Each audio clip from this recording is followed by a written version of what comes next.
Size bir soru. Öncelikle iki pozitif yükün birbirini ittiğini biliyoruz. Yani bu ikisini yan yana getirdiğimde mavi yük yeşili, yeşil yük de maviyi itecektir. Soru şu. Nasıl oluyor da böyle bir şey oluyor? Yani bu yüklerin arasında hiçbir şey yok. Mavi yük yeşil yüke dokunmadan onu nasıl itebiliyor? Garip bir durum, öyle değil mi? Mesela ben odamdaki masayı itmek istesem kalkıp masanın yanına giderim ve fiziksel olarak dokunarak onu iterim. Oysa görünüşe bakılırsa bu mavi yük arada sadece boşluk olmasına rağmen yeşil yükün üstüne bir kuvvet uygulayabiliyor. Arada hiçbir şey yok. Nedir bunun mekanizması? Eskiden fizikçiler bu soru karşısında utanır ve rahatsız olurdu. Çünkü durum şuydu. Her bir yüke ne kadarlık bir kuvvetin etkileyeceğini tam olarak hesaplayabiliyorduk. Ama bu etkileşimin nasıl işlediğini bilmiyorduk. Bir yükün diğerini arada devasa mesafelere rağmen itebiliyor olması kulağa hiç mantıklı gelmiyordu. Bu mesafe müthiş büyük bir mesafe olsa bile buradaki yük onu başka bir yükün ittiğini anlayabiliyordu. Peki bu nasıl mümkün oluyordu? Üstelik bu elektrik kuvvetlerle birlikte ortaya çıkan bir sorun da değildi. Newton'un yerçekimi kuvvetini keşfetmesiyle birlikte ortaya çıkmıştı. Newton yerçekimini nasıl hesaplayabileceğini bulmuştu ve artık dünyanın ayı ne kadarlık bir kuvvetle çektiğini hesaplayabiliyordu. Bu insanlık için müthiş bir haberdi çünkü artık gezegenlerin ve kuyruklu yıldızların yörüngelerini tahmin edebilecektik. Ama şu soru hala cevap bulamamıştı. Ya tamam iyi hoş da arada hiçbir şey yokken dünya ayı nasıl çekiyor olabilir ki? Newton da nasıl çekiyor bilmiyorum ama dedi, matematik sayesinde tam olarak hesaplayabiliyorum. Yani ta Newton zamanından beri, yani yüzlerce yıl boyunca bu soru fizikçilerin aklının bir köşesini hep kurcalayıverdi. İnsanlar bu kuvvetin uzaktan nasıl itirebildiğini merak ediyordu. Arada dünyanın ayı çekebilmesine yarayan bir şey mi vardı? Bu elektriksel fenomenle ilgilenmeye başladıklarında aralarında potansiyel olarak büyük mesafeler bulunan iki cismin birbiri üzerine nasıl kuvvet uygulayabildiği sorusunu cevaplama vakti nihayet gelmişti. Michael Faraday adında bir adam konuya bir açıklama getirdi.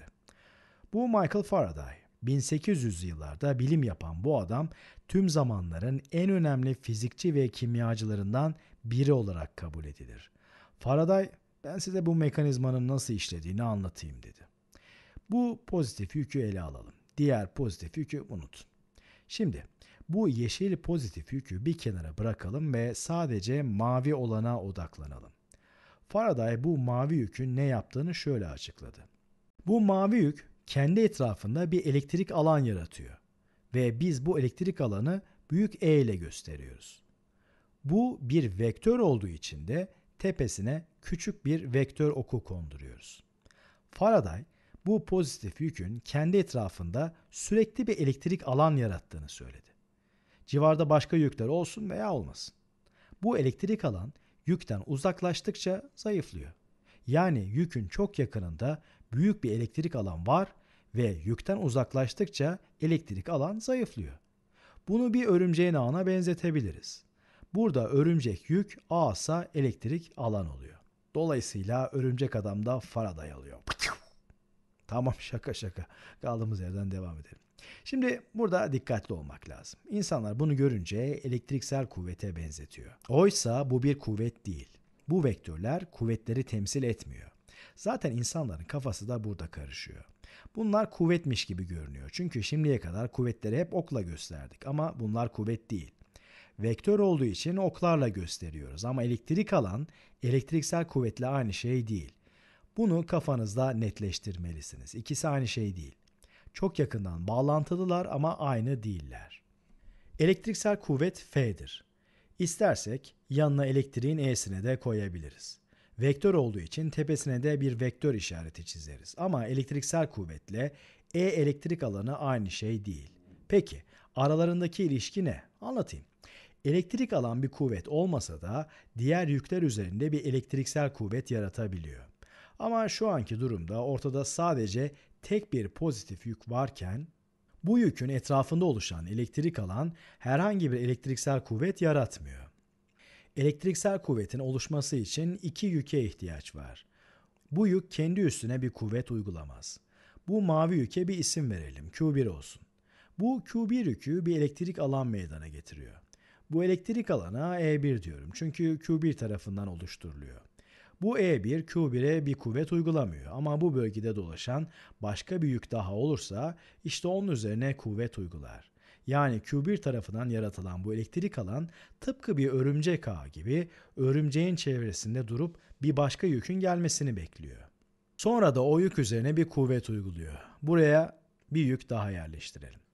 Diyelim ki bir nedenle bu pozitif yük bu bölgeye girdi. Bu bölgeye girdiği zaman bu yük üzerine bir elektriksel kuvvet etkir. Michael Faraday uzaktan etkileyen bu kuvvetin nasıl çalıştığına dair yüreklere su serpen şu açıklamayı yapmıştı. Demişti ki bu Q1 pozitif yükü kendi etrafında bu Q2 yükünün bulunduğu noktayı da içeren bir elektrik alan yaratıyor. Bu yüke Q2 diyelim. Başlangıçta bu noktada zaten Q1 tarafından yaratılan bir elektrik alan vardı. Şimdi Q2 bu bölgeye girdiğinde şöyle bir etrafına bakıyor. Tam burada bu elektrik alanı fark ediyor. Onu hissediyor ve diyor ki, evet burada sağ yönlü bir elektrik alan var. Bu alan benim üstüme sağ yönlü bir kuvvet uygulayacak. Gerçekten de öyle oluyor. Elektrik alan elektriksel kuvvetle aynı şey değil ama içinde bulunan bir yük üzerinde bir elektriksel kuvvet yaratıyor. Şimdi bu bilginin bize ne kazandırdığını merak edebilirsiniz. Şöyle, bu sayede etkileşim yerel kalıyor ve fizikçiler bir şeylerin yerel kalmasını sever. Yerel derken şunu kastediyorum. Bu Q2 yükünün ne yapması gerektiğini kestirmek için hemen etrafında ne olup bittiğine bakması yeterli oluyor. Bu yük sadece bu noktadaki elektrik alanı algılıyor ve diyor ki, aha burada bu yönlü bir elektrik alan var. O halde bu yönde bir elektriksel kuvvet hissedeceğim.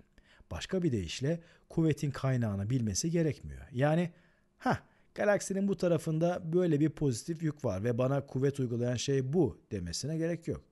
Onun ilgilendiği şey, burada bir elektrik alan varmış. Bana etkileyen elektriksel kuvveti kestirebilmem için bunu bilmem yeterli. İşte Faraday, arasında hiçbir şey bulunmayan iki nesne nasıl oluyor da birbiri üzerine kuvvet uygulayabiliyor sorusunun etrafından aşağı yukarı bu şekilde dolaştı. Bu soruya bu ilk yükün yarattığı bir aracı yani bir elektrik alan var. Bu alan bu noktayı da içerecek şekilde her yana yayılıyor ve bu bölgeye giren bu yük üzerine bir kuvvet uyguluyor diye cevap verdi. Evet, kavramsal olarak böyle düşünebilirsiniz. Bu Q1 yükü E1'e bir elektrik alanı yaratıyor. Bu elektrik alanı da bu bölgedeki bu Q2 yükü üzerine bir kuvvet uyguluyor. Q2 yükü nasıl bir kuvvet hissetmesi gerektiğini bu şekilde anlıyor. Bu sayede işler yerel kalıyor. Yani Q2 yükünün ne yapacağını kestirmesi için bilmesi gereken tek şey bu bölgedeki elektrik alan. Evrenin diğer ucunda ne olup bittiğini bilmek zorunda değil. İşte bu noktada kafanız biraz karışabilir. Bir dakika. Q2'nin de kendi elektrik alanını yaratması gerekmiyor mu? Yani Q2'nin etrafında da kendi elektrik alanının oluşması lazım değil mi diye düşünebilirsiniz. Bu elektrik alana da E2 diyelim. Çünkü bu da Q2 yükü tarafından yaratılıyor. Tüm yükler gibi bu yükün de bir elektrik alan oluşturması gerekir, değil mi? Evet, gerekir. Q2 de Q1 civarında bir elektrik alan oluşturuyor. Ve Q1 üstüne hangi yönde, hangi büyüklükte bir kuvvetin etkilediğini oradan anlıyor. İşte yükler birbiriyle böyle konuşuyor. Bunu bu şekilde düşünebilirsiniz. Yükler birbirleriyle elektrik alanları üzerinden konuşur. Bir yük diğer yük üzerinde bir elektrik alan yaratır. Diğer yük bu sayede kuvveti hisseder. O yük de ilk yükün üzerinde bir elektrik alan yaratır ve ilk yük de kuvveti bu sayede hisseder. İşte kavramsal olarak elektrik alanlar bu şekilde işliyor. Bu noktada pek de etkilenmemiş olabilirsiniz. Ne yani, kendimizi avutmak için hikaye mi uyduruyoruz burada diye düşünüyor olabilirsiniz. Aralarında mesafe bulunan cisimlerin birbirleri üzerine kuvvet uygulayabilmelerini açıklamak için uydurulmuş bir masal mı yani bu diyebilirsiniz. Sonuçta ne işimize yarıyor ki bu? Çok işimize yarıyor. Fizik matematiği açısından baktığımızda elektrik alan kavramı işin fiziğini açıklamayı çok daha kolay hale getiriyor. Hatta o kadar ki alanı yaratan yük hakkında herhangi bir bilgiye sahip olmamız bile gerekmiyor.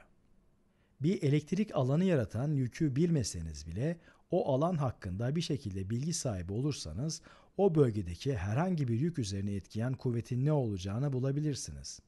Alanı yaratan yükü bilmek zorunda değilsiniz ki bu durum çok sık karşımıza çıkıyor. Yani elektrik alanı bilmek çok işe yarıyor. Bu sayede bir yük üzerine etkileyen elektriksel kuvveti, o kuvveti yaratan yükü bilmeseniz bile bulabiliyorsunuz. Evet. Buraya kadar elektrik alan kavramının ne işimize yaradığını ve fizikçilerin bu kavramı niçin ortaya çıkarttığını anlatmaya çalıştım.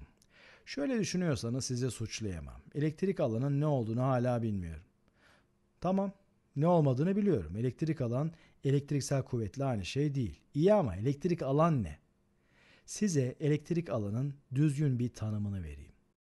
Uzaydaki bir noktada yer alan elektrik alanı, o noktada yük başına uygulanan kuvvettir. İşte elektrik alanın tanımı bu. Kuvvet bölü yük. Ve fizikçiler elektrik alanı gözlerinde canlandırabilmek için bir test yükü kullanır. Bu bir test yükü. Bu yükün çok çok küçük olduğunu varsayıyoruz ki diğer yükü gölgede bırakmasın. Çünkü bu alanı diğer yük yaratıyor. Aksi takdirde, yani buraya kocaman bir yük koyarsak diğer tüm yükler dağılacak ve durumu tamamıyla değiştirecektir. O yüzden buraya çok küçük bir test yükü yerleştirdiğimizi varsayıyoruz. Uzayın bu noktasındaki elektrik alanının ne olduğunu bulmak için test yükümüzü buraya getiriyoruz. Test yükünün üzerine etkileyen elektriksel kuvveti ölçüyoruz ve o kuvveti test yükünün büyüklüğüne bölüyoruz. İyi de bu test yükünün yükü ne? Buna yine yük 2 diyorum ve yük 2'ye etkileyen kuvveti alıp onu yük 2'ye bölersek uzayın o noktasındaki elektrik alanın değerini bulmuş oluruz. Elektrik alanı işte böyle tanımlıyoruz. Elektrik alanın tanımı kuvvet bölü yük olarak yaptık. Başka bir deyişle şimdi bir takım sayısal değerler serpiştirelim. Q2 2 kulomb olsun. Aslında bu devasa bir yük demek. Yani bu pek gerçekçi bir örnek olmayacak ama bu sayede sayılar küsuratsız gelecek ve kavramsal olarak sonuç değişmeyecek. Buraya artı 2 yük kulombluk bir yük yerleştirdik. Q2'nin değeri bu. Ve diyelim ki Q2'ye etkileyen kuvveti ölçtüğümüzde 10 Newton'luk bir kuvvet buluyoruz. İşte bu durumda rahatlıkla o bölgedeki elektrik alan 10 Newton'luk kuvvet bölü 2 kulombluk yüke yani 5'e eşittir diyebiliriz. Birimi de Newton bölü Coulomb'dur ve bu gayet makul bir sonuç. Çünkü elektrik alan Coulomb başına kaç Newton düştüğünü söyleyen büyüklük. Eğer uzayın bu noktasına daha fazla Coulomb koyarsanız kuvvet de artar. Bu sayı Coulomb başına kaç Newton'luk kuvvet etkilediğini söylüyor. Uzayın bu noktasındaki yük 2 Coulomb olduğu ve Coulomb başına 5 Newton etkilediği için buradaki kuvvet 10 Newton. Yani bu 5 Newton bölü Coulomb değeri önemli. Çünkü bu değer o noktaya koyulan tüm yükler için aynı. Elektrik alan işte bu açıdan faydalı. Uzayın tam bu noktasında elektrik alan 5 Newton bölü Coulomb'sa o noktaya ne büyüklükte bir yük koyarsanız koyun Coulomb başına 5 Newton oranı geçerlidir. Mesela bu noktaya 4 Coulomb'luk bir yük koyarsak Coulomb başına 5 Newton düştüğü için buradaki kuvvet 20 Newton olacaktır. Çünkü Coulomb başına 20 Newton etkimesi lazım. Dolayısıyla yük 4 Coulomb olursa kuvvet 4 Newton çarpı 5'ten 20 Newton olur. Bakın, bu formülü başka şekilde düzenleyebiliriz. Mesela her iki tarafı Q ile çarparsak belli bir noktadaki bir yükü etkileyen elektriksel kuvvetin o yükün değeriyle o noktadaki elektrik alanının çarpımına eşit olduğunu buluruz. Fakat burada geçen elektrik alanın Q2 yükü tarafından oluşturulmadığına dikkat etmelisiniz. Bu başka bir yük veya yükler kümesi tarafından oluşturulan elektrik alan. Unutmayın, bu Q1 yükü E1 elektrik alanını yaratıyor ve o elektrik alanda Q2 üzerine bir kuvvet uygulamasına neden oluyor. Yani etkileşmekte olan E1 elektrik alanını Q2 yükü kendisi yaratmıyor. E1 elektrik alanı Q1 tarafından meydana getiriliyor. İşte birçoklarının kafası burada karışıyor. Formülü görüyorlar ve elektrik alanı Q2'nin yaratıyor olabileceğini düşünüyorlar. Sakın ha! Bu elektrik alan bu yüke etkileyen elektriksel kuvvete neden oluyor, tersi değil. Yani Q2 bu alanı yaratıyor değil. Bu alan bu yük üzerine etkileyen kuvveti doğuruyor. Bu formül müthiş faydalı bir formül. Eğer uzayın bir noktasındaki elektrik alanı biliyorsak o noktadaki herhangi bir yüke etkileyen elektriksel kuvveti hesaplayabiliyoruz. Tek yapmamız gereken bu iki değeri birbiriyle çarpmak. Sonuç elektriksel kuvveti veriyor. Evet, artık elektrik alanın elektriksel kuvvetle aynı şey olmadığını biliyorsunuz. Elektrik alan, uzayın belli bir noktasındaki bir yük başına düşen elektriksel kuvvet demek. Yani elektrik alan ve elektriksel kuvvet çok yakından ilişkili ama farklı şeyler. O yüzden bu iki kavramı ayrı ayrı düşünmelisiniz. Elektrik alan elektriksel kuvvet demek değil. Elektriksel kuvvet de elektrik alan demek değil. Elektrik alan yük başına düşen elektriksel kuvvet demek. Belli bir noktadaki bir yüke etkileyen elektriksel kuvvetse yükün miktarıyla o noktadaki elektrik alan değerinin çarpımına eşit.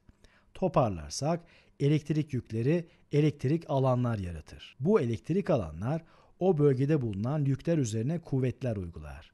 Elektrik alanın değeri belli bir noktada Newton başına düşen Coulomb cinsinden verilir. Formülleştirirsek elektrik alan kuvvet bölü yüke eşittir. Başka bir deyişle elektriksel kuvvetin büyüklüğü yük çarpı o noktada bulunan elektrik alana eşittir.